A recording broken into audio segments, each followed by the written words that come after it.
Le focus, gros plan, sur un mouvement qui prend de l'ampleur aux États-Unis, le Buying Black, littéralement acheter noir ou acheter chez les Noirs, une réponse aux violences policières dont sont victimes de nombreux Afro-Américains. Depuis le début de l'année, 163 Noirs ont été abattus par les forces de l'ordre aux États-Unis. Alors ce système peut-il s'amplifier, peut-il porter atteinte à l'économie blanche? Il est parti d'Atlanta, la ville de Martin Luther King, où s'est rendu Gallagher Fenwick. Investir et acheter uniquement chez les siens, c'est le mot d'ordre que ce rappeur à succès adresse à toute la communauté noire américaine. Killer Mike est déterminé à pénaliser un système dont il estime qu'il est raciste. Les sanctions économiques, c'est son arme de choix face à l'injustice, telles que les brutalités policières. Si vous comprenez les règles de l'économie, celles-ci peuvent être utilisées comme des armes de guerre. Les foyers noirs américains représentent 1000 milliards de dollars de revenus. Mais parce qu'on dépense notre argent n'importe comment, personne ne respecte nos dollars. Ma solution pour améliorer le sort de notre communauté est de l'isoler économiquement, en mettant notre argent dans des banques tenues par des noirs, en achetant à des noirs et en étant noirs. Et tout va rentrer dans l'ordre. Des milliers de personnes l'ont déjà prise à la lettre, parmi elles Sharif Abdul Malik. Il nous invite à le filmer en train de retirer son argent d'une grande institution financière. Il explique sa démarche à l'agent.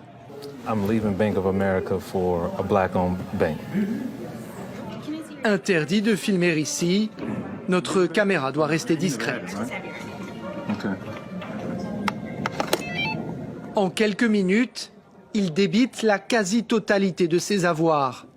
Plusieurs dizaines de milliers de dollars qu'il va ensuite aller déposer dans l'une des banques en ville qui appartient à et est gérée par des Noirs américains.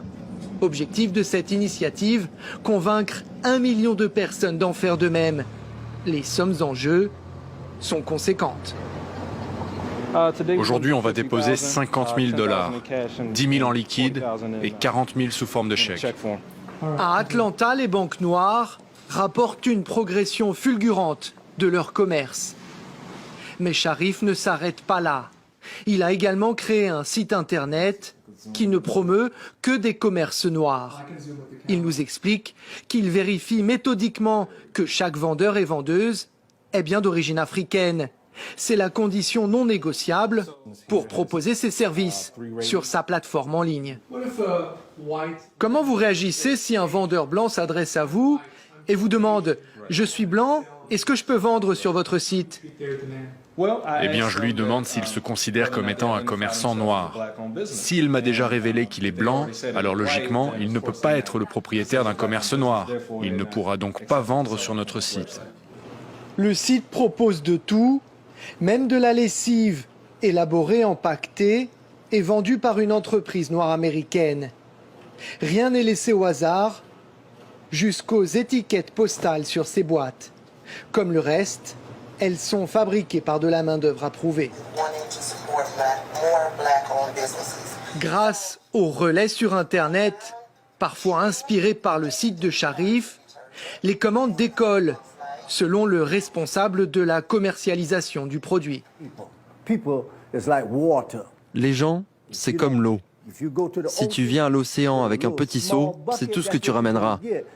Sharif améliore nos ventes car il nous envoie beaucoup de gens et nous donne accès à un marché bien plus grand. Plus les gens nous voient et plus on peut vendre. We want to start producing our own everything, you know, from toothbrushes to toothpaste to deodorant. I mean, just everything. Everything that we need. Celles et ceux qui partagent la logique de Sharif se défendent de vouloir établir une société parallèle au sein de la nation américaine. L'Amérique nous a relégués à un rang inférieur, on veut s'éloigner de ce statut. Personne ne dit que nous ne devrions plus interagir, travailler et commercer avec les autres. Mais désormais, nous le ferons tout en nous assurant que notre dignité est maintenue, protégée et restaurée. Je ne pense pas comme une négresse, je pense comme une reine. Mon premier objectif, c'est de gouverner ma propre vie. Je sais que la seule manière de détruire le système raciste de la suprématie blanche, c'est de nous lever et de faire nos propres lois.